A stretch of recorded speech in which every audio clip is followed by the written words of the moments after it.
ତାଙ୍କୁ ସ୍ୱପ୍ନାଦେଶ ଦେଇ ଦର୍ଶନ ଦେଇଥିଲେ ଆଉ କହିଥିଲେ କଳି ଯୁଗରେ ମୁଁ ତୋତେ ଆଶୀର୍ବାଦ କରୁଛି ଆଉ ରାଜା ଶାସନ ଚଳିବନି, ଏଣିକି ମନ୍ତ୍ରୀ ଶାସନ ଚାଲିବ। କିନ୍ତୁ ମୁଁ ଯାହା ଶ୍ରୀକ୍ଷେତ୍ରରେ ପୂର୍ଣ୍ଣାଙ୍ଗ ରୂପରେ ନଥିଲି ବା ନାହିଁ, ଏଠି ମୁଁ ପୂର୍ଣ୍ଣାଙ୍ଗ ରୂପରେ ତୋ ଦର୍ଶନ ଦେଉଛି, ତୁ ଏଇ ଜାଗାରେ ମୋତେ ପ୍ରତିଷ୍ଠା କରେ, ପୂର୍ଣ୍ଣାଙ୍ଗ ରୂପରେ ସମସ୍ତ ଭକ୍ତମାନେ ଦର୍ଶନ କରିବେ। ଏ କ୍ଷେତ୍ରର ନାମ ଶ୍ରୀ ଅନନ୍ତ ପୁରୁଷୋତ୍ତମ ନାମରେ ବିଦ୍ୟମାନ ହେବ।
गोटे जगह आसिक आम पहुंचे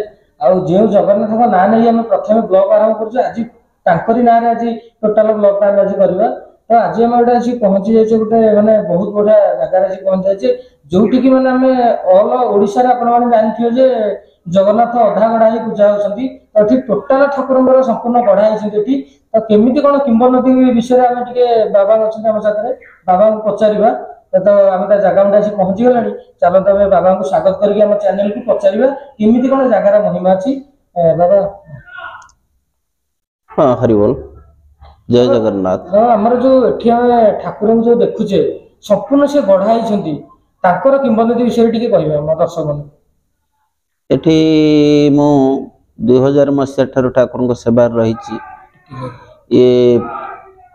क्षेत्रटी अनंत पुरुषोत्तम क्षेत्र में विद्यमान अच्छा एठी स्थानीय लोकों ठारू आमे जहाँ शुणुचु जे पुरी रे गजपति दिव्य सिंहदेव तत्कालीन ब्रिटिश सरकार समय से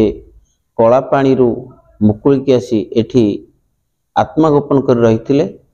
बहुत दिन आत्मगोपन कर रहिबा परे जगन्नाथ स्वप्नादेश दे दर्शन देइथिले आ कहिथिले कली जुगरे मु तोते आशीर्वाद करुच्ची आ राजा शासन चलिबनी एणिकी मंत्री शासन चलिबो किंतु मु जहाँ श्रीक्षेत्र रे पूर्णांग रूप रे नथिली बा नाही एठी मु पूर्णांग रूप रे तो दर्शन दउची तू ए जगह रे मते प्रतिष्ठा करे पूर्णांग रूप रे समस्त भक्त मान दर्शन करिवे ए क्षेत्र नाम श्री अनंत पुरुषोत्तम नाम रे विद्यमान हेबो। अच्छा ये जो आमर ठाकुर जो अच्छा पूजा पाँच संपूर्ण गढ़ा तार किंवदंती ये थिला अच्छा केते वर्ष है कौन ये पूजा पाइले ठाकुर तार तो किसी निर्दिष्ट प्रमाण नाही किंतु ब्रिटिश सरकार समय एठी गजपति निजे आत्मगोपन रही तेणु ये निहाती पक्षरे 300 वर्ष ऊर्ध हम निश्चित भाव मंदिर हाँ 300 वर्ष अधिक हम वर्तमान सुधा एठी ठाकुरंकर रथ यात्रा करा जाउची एवं झुलन यात्रा करा जाउची जन्माष्टमी पालन होउची राधाष्टमी पालन होउची भगवत जन्म पालन होउची एवं दशहरा रे एठिकी पताका उत्तोलन करा जाउची एवं कार्तिक मासरे मास जाक हविष्याली व्रत माने बा समस्त साधुसंत माने समस्त अंचल भक्त माने आसी एठी व्रत करी मास जाक व्रत करूछंती कार्तिक पूर्णिमा दिन एठी महामहोत्सव गोटे करा जाउची समस्त अंचल लोक माने आसी प्रसाद पाउछंती मार्गशीर मासरे एठी ठाकुरंकर नीति नियम अनुसार घोड़ लगी ठाकुर घोड़ी होती शीत वस्त्र धारण करती पुष मासरे पौष पूर्णिमा रामाभिषेक भली भगवान राधाराजेश्वर बेश कराए माघ मासरे अग्नि उत्सव कराए एवं फाल्गुन मासरे दोल पूर्णिमा ठाकुर दोल जाई झूला खेलती दोल उत्सव कराए चैत्र मासरे श्रीराम नवमी उत्सव पालन कराए बैशाख मासरे अक्षय तृतीया रथ अनुकूल हुए एवं ज्येष्ठ मासरे ठाकुरंकर स्नान पूर्णिमा स्नान मंडप तीन ठाकुर विद्यमान होती स्नान यात्रा हुए तापर अणसर आरंभ हुए आषाढ़ मासरे श्रीगुंडिता रथ यात्रा एवं बाहुड़ा यात्रा तत्फल ये पर्वपर्णी वर्ष सारा लगी रुहे। जय जगन्नाथ। अच्छा आमर जो जगन्नाथ जो झुलन यात्रा होची कि जेकोसी पर्वपर्णी हेले केते कोन दर्शक माने आछंती ठी ए क्षेत्रटी खोर्धा गड़जात निकट रही खोर्धार परिपार्श्व 20 किलोमीटर आड़ दीर्घ आंचलिक समस्त भक्त माने रथ यात्रा को आसती झुलन यात्रा को आसती पुष पूर्णिमा को आसती एवं रामनवमी के आसती कार्तिक पूर्णिमा को आसती ये अंचल एक ये गोटे पवित्र क्षेत्र एवं जगन्नाथ मंदिर नाम विद्यमान किंतु ठाकुर ना हूँ श्री अनंत पुरुषोत्तम देव। दर्शक मैंने केते आसंती दर्शन आंचलिक लोक प्रायतः पर्वपर्वाणी 20-30 किलोमीटर भितर एठू कलापथर कि सोनाखला खोर्धार गड़जातर समस्त एरिया आंचलिक प्रसिद्ध जगन्नाथ मंदिर निकट नथिबारु ए जगह को लोक प्राय समस्ते आसंती 5000 पाखापाखि हाँ रथ यात्रा तो अनेक लोक आसंती तार गणना नहीं बड़दान भरी ही जाती ए अंचल गोटे रथ यात्रा ये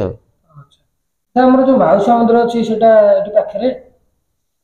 एठू 1 किलोमीटर दूर ठाकुर रथ यात्रा जाती सेठी 9 दिन रही सेठू फेरती सेठी जागेश्वरी माँ ठाकुराणी सेठी समस्त देवी मंदिर आमिष होता है किंतु से जो जागेश्वरी ठाकुराणी सेठी आमिष किबा कौनसी अन्य वस्तु भोग हुए केवल शुद्ध माँ पर्व विशेष पर्व हूँ गुरुवार किंतु अन्य ठाकुराणी मानकर मंगलवार पर्व थाए किंतु एठी माँ वैष्णवी रूप सेठी शुद्ध भाव गुरुवार दिन सेठी विशेष ग्रामवासी माने समस्त जाई पूजा अर्चना करती। ଆମର ଯୋଉ ଠାକୁର ଅଛନ୍ତି ମନ୍ଦିର ଚାରିପାଶେ ଯୋଉ ମାନେ ଠାକୁର ମାନେ ରହୁଛନ୍ତି ତାଙ୍କର ଟିକେ ବି ନାଁ କହିବେ। एठी जेतेबेले गजपति महाराज ठाकुरंकु दर्शन करथिले स्वप्नादेश होइतिला तापर से जेतेबेले एठी तांकर तपस्या जीवन आरंभ करथिले आत्मा गोपन करथिले एठी गोटे देवी ई बरगछर रहुथिला बोली आंचलिक लोक माने तांको कहिले से देवी ना होछि भैरवी ठाकुराणी। समस्त लोक माने ए जगह भयभीत होते आसंती नहीं तेणु से भैरवी ठाकुराणी को शांत करने एठी गोटे शिवलिंग प्रतिष्ठा करते ना है भैरवेश्वर एवं ठाकुर एठी जेहेतु हस्तपाद था विद्यमान प्रतिष्ठित हेले तेणु से अनुजाई कलिजुगर ठाकुर बोली कलिकी महादेव को नाम प्रतिष्ठा करी गोटे कलिकी देवे प्रतिष्ठा करते क्षेत्र में ये चालू रही। ଆମର ଯୋଉ ଆପଣଙ୍କ ରହୁଛନ୍ତି କେତେ ଜଣ ରହୁଛନ୍ତି ଏଠି? ଏଠି ବର୍ତ୍ତମାନ ଆମେ 7 ଜଣ ସେବକ ରହିଛୁ ସମସ୍ତ ସାଧୁ ସନ୍ଥ ମାନେ। ଏଠି ଗଜପତି ଯେତେବେଳେ ସେ ଆତ୍ମଗୋପନ ରହିଥିଲେ ସେ ପୁରୀ ବଡ଼ଛତା ମଠର ଜଣେ ସାଧୁଙ୍କ ଠାରୁ ପରାମର୍ଶ ନେଇ ଭାଇ ସେ ସାଧୁଙ୍କର संगति लाभ कर निजे साधु वेश धारण कर आत्मगोपन करते एवं तांको परे तांकर शिष्य माने रही सेवा करुथिले। वर्तमान सुधा एठी साधु सन्थ मान रही ठाकुरंकर सेवा नियुक्त अछंती एवं सेई मानक द्वारा सेवा प्रतिदिन ठाकुरंकर सेवा कार्य चालू रहुछि। बाबा आपण केते वर्ष लाठी पूजा कले? मु एठी 2000 मसिया ठारू आसी ठाकुरंकर शरणात्मन ही एजा रही सेवा करुछि। मोर जन्मस्थान कंट्रोल माधवर निकटवर्ती सीधामला ग्राम पंचायतर घोड़ामारीद्वर ग्राम रे जन्म। मु प्रथमे नयागढ़ जिले थी तापर आसी खोर्धा जिले यही जगार ठाकुरंकर रथयात्रा समय ठाकुर दर्शन कली तापर मोर ये क्षेत्र देखि आनंद लगिला मु आसी ठाकुर सेवार रही। बाबा जो हमर जो ठाकुर क्षेत्रटा अछि माने एटा जागा नाटा कोन अछि? ए क्षेत्र तो भुवनेश्वर लिंगराज मंदिर ठारू बाघमारी अट्री पर्यंत ये एकाम्र धाम रे आमर वेद वेदांत बा पुराण कहूँ तेणु एकाम्र धाम ये क्षेत्रटी नाम एकाम्र धाम एवं एठी माँ जागेश्वरी ग्राम रे प्रतिष्ठित प्रथम हेतिबारु जागुलीपाटना नाम रे ग्रामटी नामित होईछि एवं ये क्षेत्रर नाम विशेष करी अनंत पुरुषोत्तम एकाम्र धाम बोली प्रत्येक भजन बा वेद वेदांत रे उल्लेख रही अछि। खोर्धार 5 किलोमीटर खोर्धा सहर पश्चिम दिगरे रास्ता उत्तर साइड रे अवस्थित। बाबा आपण जो देखु जो गुरु नम जो माने सी प्रथम पूजा करथिले ना कोन? एठी गजपति जेतेबेले ठाकुर को स्वप्नादेश दर्शन करथिले निजे प्रतिष्ठित करथिले कालक्रमे समय विडंबन अनुजाई गजपति एठारु छाड़ी चली जाइथिले केन्द्रापड़ा सहर निकटस्थ उत्तर पटे गोबरी नदी कूल निजे अंतिम यात्रा सेठी समापन करी तांकर इहलीला समापन करथिले। परवर्ती पर्याय आमे सेठु फोटो संग्रह करी एठी तांकर स्टाच्यू प्रतिष्ठा करिछु एवं तांकरी नाँ रे आमर साधु मानकर भाषा बा साधु मानकर चल नियम रे प्रथम अक्षर नाँटी बदली जाइए तेणु सेतेबेले तांको ना दिव्य सिंह देव थिबारु दयानिधि दास हिसाब रे तांकर साधु ना थिला तेणु तांकर स्टाच्यूटी आम प्रतिष्ठा करिछु। तांकर ना होची दयानिधि दास सी एठी ठाकुर प्रतिष्ठा करथिले तेणु मठ प्रतिष्ठाता श्री दयानिधि दास महाराज नाम रे नामित होई अछि। ये सब किछि थिला हम मंदिर रा किंबदंती अना हां दर्शक बंधु पदार्थ कही ठाकुर महिमा विषय भी हम कहूँ बहुत विलंब आशीर्वाद कर दे तेणु ठाकुर तो महिमा अच्छी महिमा आशीर्वाद विश्व चलुची किंतु कौन सी आश्चर्य चमत्कार विष्णु भगवान देखाती एवं समस्त जीवजगत कल्याण पे से आशीर्वाद करिथांती मनीष जेमती सुपथरे जीव कौन विपद में पड़ोनी यह हूँ विष्णु भगवान आशीर्वाद। जय जगन्नाथ।